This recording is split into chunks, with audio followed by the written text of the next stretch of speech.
Our next session will focus on ways that advertisers are engaging consumers and utilizing new technologies to drive awareness and purchase with podcasts.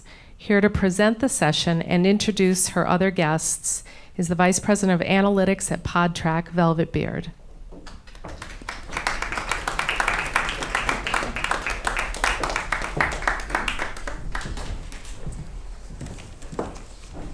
Hi, so welcome to, am I really loud? No? Okay, welcome to the podcasting portion of the program today. As Jennifer mentioned, I am Velvet. I work at Podtrac primarily on the data and product side. I work with a lot of podcast publishers there. The session that we're going to present today has 4 parts to it. First, I'm going to give you a super fast overview of podcasting, where we are today. My button, make sure I'm working. Then we're going to hear from Doug Keith about ad effectiveness of podcast advertising. Then I'll have a Q&A session with Greg Roseto from Horizon Media. And then hopefully we'll have some time for Q&A at the end, but we might get cut off there as well. So we have a lot to cover in the 30 minutes that we have, so I'm going to go super fast through the portion that I have. I think there are probably some of you who are already familiar with podcasting, so it may just be a review.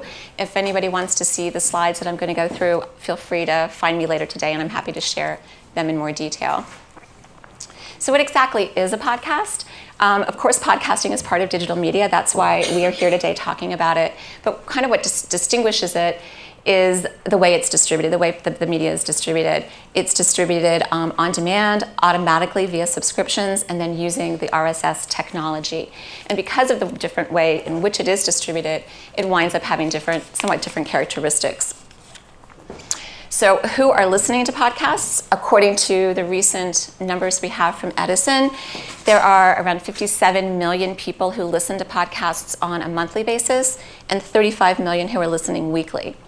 And then if we do some math, some recent numbers that were released by Apple for their 2016 numbers, we can do some calculations and come up with about 8 billion podcast episodes that were consumed in 2016. So who are the people who are listening to those podcasts? In general, the audience is relatively young, it's relatively affluent, it's relatively educated. One shift that we have seen is when podcasting first got started, it was predominantly a male audience. And now with the latest Edison data, we're starting to see that it's much more equitable between males and females. And the males are now, I think, 56% is the number. So how are these people listening to podcasts? The primary platform, of course, is the Apple platform. So this data from December shows us that 61% of podcasts are consumed over some kind of an Apple platform, whether it's the iTunes desktop or the app that they have. This data also from December shows us that a huge percentage, the 86%, is mobile. So we talked about that earlier today, how everything's going mobile. We see that bearing through here with podcasting as well. So how the podcasts are consumed becomes important in terms of understanding how behavior of podcast listeners is somewhat different than you might see with other media. So what do we know about the behavior?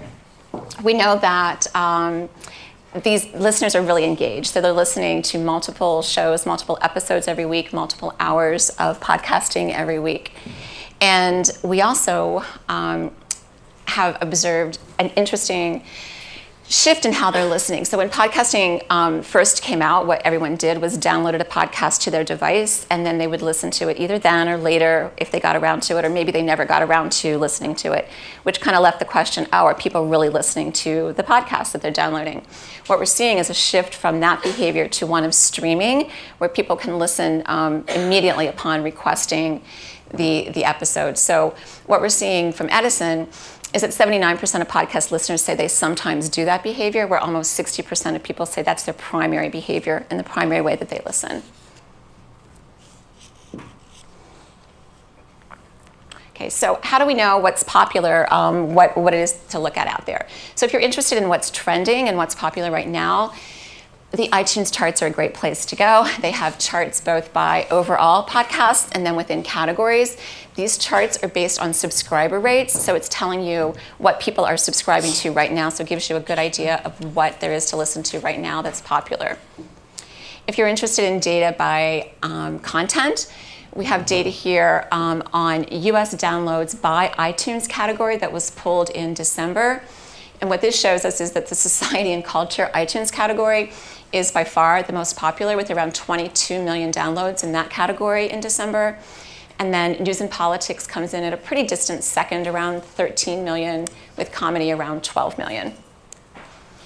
And then if you're interested in trying to get a handle on audience size of podcasts, at Podtrac last year we brought out 2 rankings which are based on audience size. So one is of publishers and the other is of shows. And again, these are based on audience size versus download numbers or subscriber rates. What do ads look like in podcasts? So the primary format for ads are the pre, mid, and post roll, or some combination of those, with the 15, 30, and 60 seconds. These are host-delivered ads, so that the host delivers them in the same tone and manner so that they seem a part of the show. In terms of ad types, historically, the ads have been what we call native or embedded, or you might hear those called baked in. I know some people call them that. And that's where the podcast host records the ad as they are recording the episode, and then that ad lives in the content pretty much forever. What we're seeing happening now is something called dynamic insertion or auto insertion. And with this technology, what happens is the ad is pre-recorded. It can still be a host-read ad, and then it's inserted into the media file at the time the user requests to listen to it. So this brings a couple of things to the table. One is additional inventory can be made available for advertisers. It also increases the flighting flexibility with podcasts. And then finally, it can enhance the accountability for delivery. So how much is being spent on podcast advertising?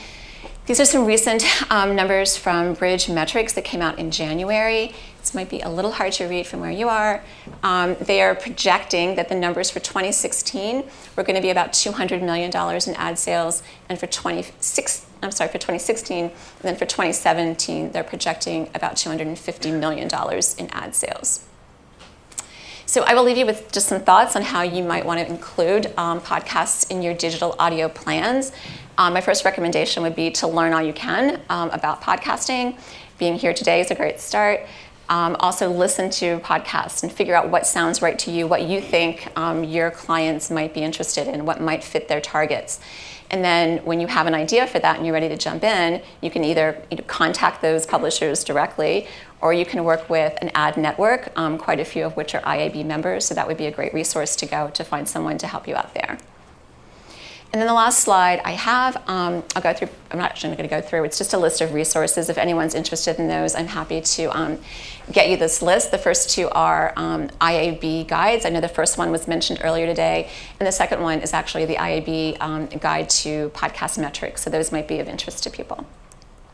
Okay, with that, I will move on to introduce Doug. Okay, so Doug is the founder and principal partner at Future Research Consulting, and he has more than 20 years experience in market research, including extensive experience in conducting and analyzing podcast ad effectiveness studies. Doug is going to share his insights on how to measure podcast ad effectiveness and how the effectiveness of podcast advertising compares to other media types. Okay.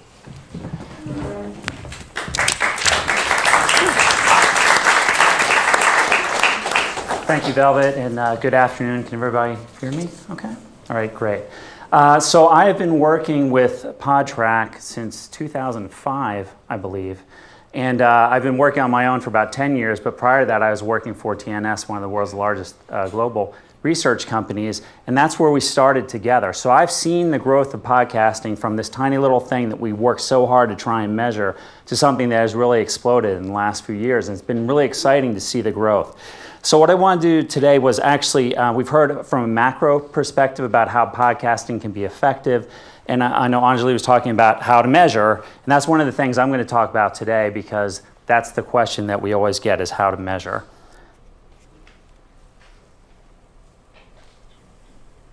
So I just wanted to kind of set the stage just a little bit, just to broaden out and just kind of point out where are we at right now. So we're looking at a place in media right now where there are many channels, many programs, many spots.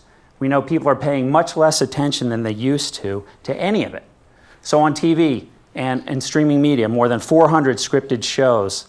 And if you look at the spot loads for TV and radio right now, a quarter of the time in TV, and I got to believe it's more sometimes on channels like MTV, a quarter of the time is being spent on ads. And radio, 1 out of 6 minutes is being spent on ads. That's a lot of time that's being spent on advertising, a lot of opportunities for people to tune out. So then when you take a look at, what does that mean? Really what you end up with is lower recall, lower engagement, and lower motivation to even act. So what do we know about podcasting? And one of the great things so far is everybody's doing my job, which I've really loved. People have said so many, not just positive things, but I think you really illuminated why podcasting really tends to work. The first thing is that it is really long-form content, okay? It's a lean-in medium, to use a popular phrase. It's not a lean-back medium, like you often have the experience with TV. This is where people are really paying a great deal of attention. And also, when you think about what Amy told us earlier, this is the type of, audio is the type of thing that focuses on one sense at a time. So as opposed to video, and when you talked about the way video can be kind of distracting, there's so much going on in it. When you're listening to audio, think about even when you're driving in the car and you're listening to something in audio and you get home and you don't even remember part of the trip. That's because you're so focused on that one piece. And that's one of the reasons that audio podcasting can be so effective. Another, as Randall mentioned, is storytelling. So these podcasters are doing podcasters because they love it. And I saw a story in the Philadelphia Inquirer today about a podcaster who listened to people on the bus and heard how they would talk about their own little part of the city and how interesting their stories were about that part of the city. So he started a podcast where he just interviews people in Philadelphia about their part of the city. And they tell stories about their life in that part of the city. So this is a guy who didn't say, I want to start a podcast, what should it be about? He said, I'm really interested in this subject, and now I can create content around it. And that's what makes it so powerful as well. Another thing that Anjali talked about was the power of influencers. There's influencers in two senses. There's the host who can have great influence, but also the listeners. These listeners, what I found in 10 years of research, 12 years of research, is that these are people that are very engaged, people that are really paying attention, people that care a great deal about what's happening in terms of the content. And these are people that are going to go out and talk to their friends about what they heard. I have twin 16-year-old daughters, and the thing that drives them crazy the most when I come home and say, I was listening to something on the radio today, and they just hold their heads like, oh my God, I can't believe he's going to tell us this. But it's because that medium is so effective and it generates a passion for these people that you just want to share it. It's important to you. Another thing that really is important, if you go back to what I was saying about the high spot loads in mainstream media, is that they're very limited spot loads in podcasts. So when you're buying a spot, you're one of one or two or three people that have spots in these podcasts. So that makes it incredibly effective because you're not getting overwhelmed.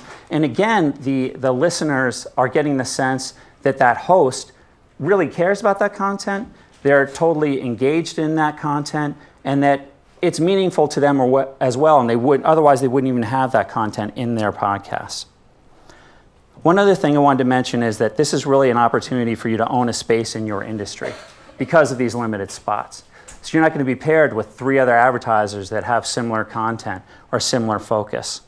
And the last thing that I would say, going back to the audience, the other thing I've seen looking at open-ended responses when we ask how did the advertising impact your interest in the podcast itself, is that this is an audience that has the strongest BS detector in multimedia.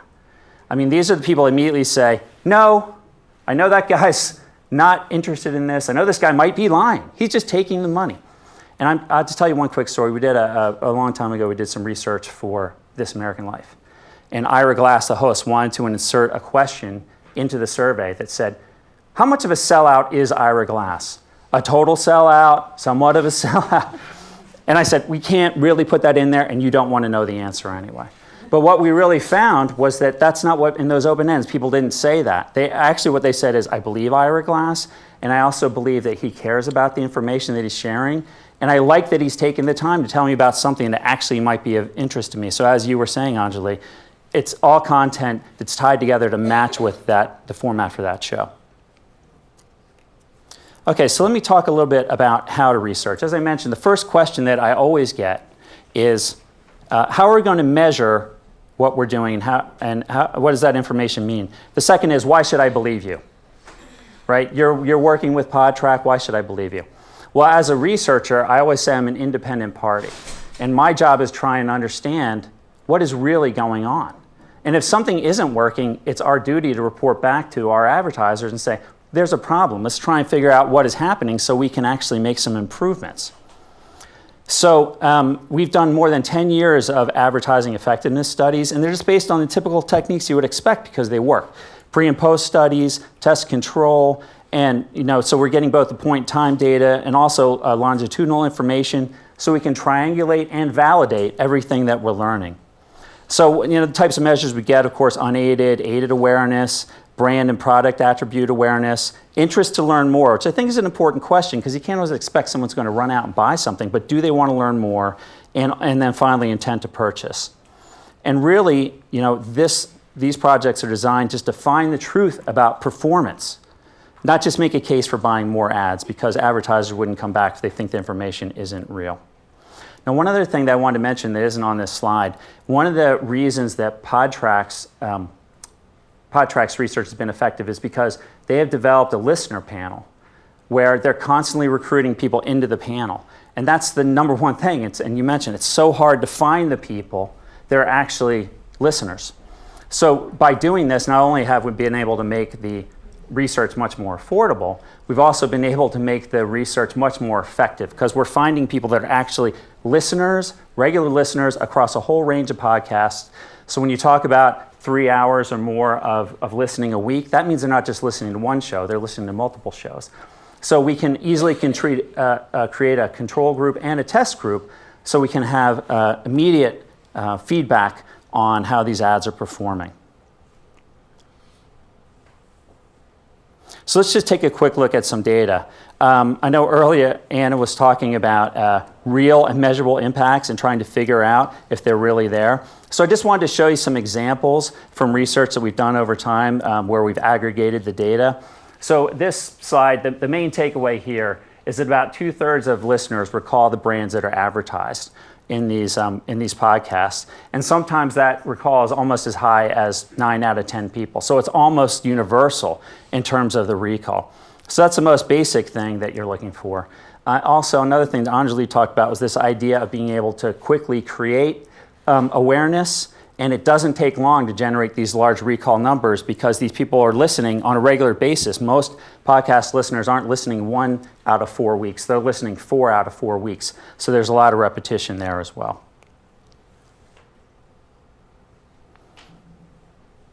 So another thing we can take a look at is just a comparison of recall across media. This is really hard to measure. It's not always easy to find the data. So really what I've done here is just compared what we've found, our 62% average across all the work that we've done, and then just looked at some other mediums. And you can see that the drop-off, the more mainstream the media is, the greater the drop-off is. Now I've seen numbers for TV as low as 10% in terms of unaided recall. So from a recall perspective, that's really strong. Next is just intent to purchase. So this can be measured a number of different ways, but it could be anything from how likely are you to buy this to how likely are you to seek out information about it, because a lot of these ads are not, or you can call them ads, but these placements are not calls to action. They're actually just getting a listener up to speed on what the brand is about. But again, in terms of intent to purchase, we have found that that figure tends to more than double on average. And you can see a lot of times, like for this financial product, starts out in the pre-wave starts out at 2%, and in the post-wave is 25%. So you get this huge bump because people didn't. A lot of times, another thing to think about these listeners is they're avoiding, in a lot of respects, they might be avoiding mainstream media. This is where they're getting content. So they're not going to learn about a brand necessarily from a big ad campaign. This is their opportunity to learn about a brand, and that's why a lot of times their interest goes up. Now, one other thing that we always ask, because we just want to make sure we're doing good research, is how are we impacting enjoyment of the program? So it's always the last question that we ask. And it might sound surprising to you, but about a third of people say the ad actually increased their enjoyment. And one of the reasons that that happens is because the content is tied together with the messaging. And so it's, as a package, the way it's presented is just, it's entertaining. And then if you look at it, just grab some numbers online and you can see for a lot of other types of formats, especially the ones that are intrusive, the negative numbers tend to be very high, and for podcasting, the negative numbers tend to be very low. Finally, just to wrap up some thoughts, this is taken from an ARF study that was across over 5,000 campaigns, but it's very applicable to podcasting in the sense, and what you were talking about, Anjali, with regard to building a comprehensive plan for your client. So first of all, we always talk about podcasting as a 1 + 1 + 1. If you're just doing it by itself, you're going to impact that small audience, but if you need to reach bigger audiences, the idea would be to create a campaign that really ties together themes, but yet is also very tailored to the podcast. So the advertising that I've seen that tends to do the worst is where someone has just taken what they're doing everywhere else and just shoving it into the podcast. The advertising that works best is when the advertiser's actually taking the time to work with that podcast and come up with material that works as well for the host as it's going to work for the advertiser. All right, thank you very much.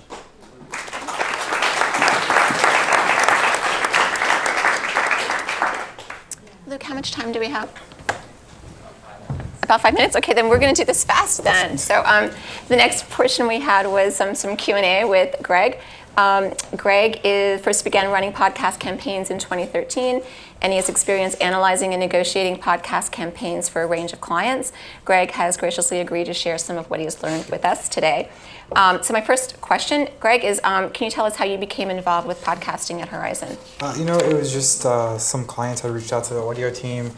They were talking about podcasting, this new medium. They wanted some more information. They asked us to look into it, and as soon as I started looking into it, it was just one of those things where, I wanted to help bring these brands that we currently work with, the first into the market, first into these podcasts. And really, I think with Serial coming out a couple years ago is really when podcasting really started to kind of boom and really blow up. So I wanted to make sure that our brands were going to be in there. Great. How did you develop your knowledge or your expertise in what you're doing? Well, I definitely wouldn't say expertise because, there's just so much going on.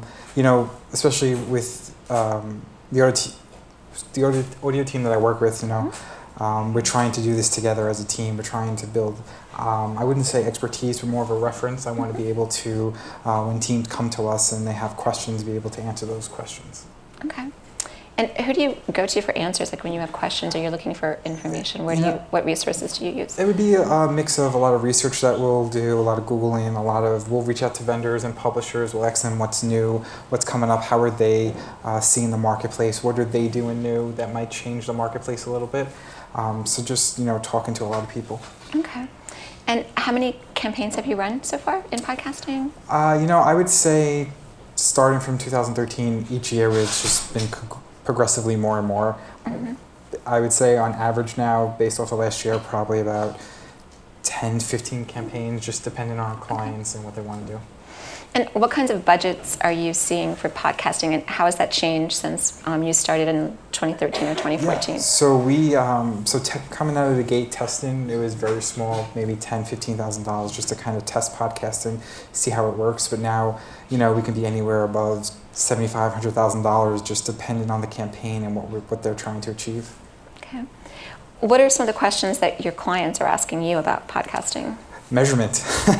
It's almost like the word of the day today. It's just, trying to understand the measurement, how it works. So they also listening we know that 80% typically when a new episode comes out, 80% is downloaded within the first 48 hours. Mm-hmm. So now, clients are just trying to wonder, it's downloaded, but is it listened to as well? So it's just, it's different measurement questions, trying to understand how to get into a podcast, whether it be dynamically inserted, if it's going to live forever, what type of messaging, how to work with the host, things like that. Okay. Has show reach been an issue for your clients? Yes and no. Depends on the client. We actually currently did a campaign where we worked with a podcast that was only 600 downloads, but the content of the podcast aligned perfectly with what they wanted to do, and it worked out great for them. Okay. How do you evaluate podcasts for a proposed plan, particularly in regard to a newer podcast versus one that's established and that's been around for a while? Content. We definitely want to know the content of the podcast, what the show is about. We want to learn more about that. I think like I had said, the size of the podcast might not necessarily matter depending on the client. Mm-hmm. So if it is new or if it's been established, it's okay. New podcasts definitely help as well because we want to be the first category that's in there, whatever category that we're working with. Right. Okay. What sort of hurdles have the brands that you work with had to overcome in order to get into podcasting? Measurement. Just sometimes a lot of, especially with most of the brands that I work with are more branded than they are direct response. Okay. So with the branding clients, they want to make sure that we're targeting and we're hitting the appropriate people. What are your thoughts on direct versus brand ads in podcasting? Both are great. Both serve a purpose. Podcasting, the growth of it really started with direct response, so there's a purpose there. I think once we can get more measurement on board, I think we'll see a lot more branding clients join. Are there questions that you think that brands should be asking about podcasting that they're not? I think brands should be pushing more of a measurement tool, trying to get a third party to really get in there and kind of how we do in terrestrial radio. There's third party with Nielsen, and just trying to get that third party with no skin in the game or anything, and trying to get measurement and be able to go back to the brands and say, this is how every publisher and podcast measure their podcasts. This is how the exact downloads, and just work from there. Okay. What advice do you have for other buyers on helping their clients understand podcast advertising? Research. I would, definitely do a lot of research, look into a lot of, the IAB has great things. There's a lot of great stuff that you have put on that slide to kind of get. Ask questions. Always, no one's here to trick anyone, so I just feel, the more questions you can ask, I just always feel like it's the better. Okay, great. Do we have any time left for audience questions, or are we good? We have about time for one question. Okay. Is there a question out there? You're not allowed to ask a question. Yeah, well, I'll ask a question. So if we compared the impact of brand or the impact of awareness versus consideration in podcasts, how would you compare those two? Well, certainly in terms of awareness, it's a great starting point, again, because of those limited spot loads. So anything you're going to talk about is going to draw people's attention pretty quickly. But as I showed in that one slide, in terms of the impact on intent to purchase, or at least the impact on intent to want to learn more, as long as that message has been designed to fit with the content, it can be really powerful. Because again, I mentioned before that the listeners really are, they want a complete package, and they see that message as part of the complete package. So an example would be the show TWIP, Leo Laporte. And when I would look at the open-end responses in terms that he'd be talking about a car, and people would say, I really want to look into that car because he was talking about it. But it wasn't because he was selling it, it was because he was talking about the technology in the car and it fit with the content of that show. And then it just made people interested. It didn't force them to go out and do something, it made people interested. So that, from what I've seen in the research I've done, it also can be very impactful in terms of generating intent to purchase.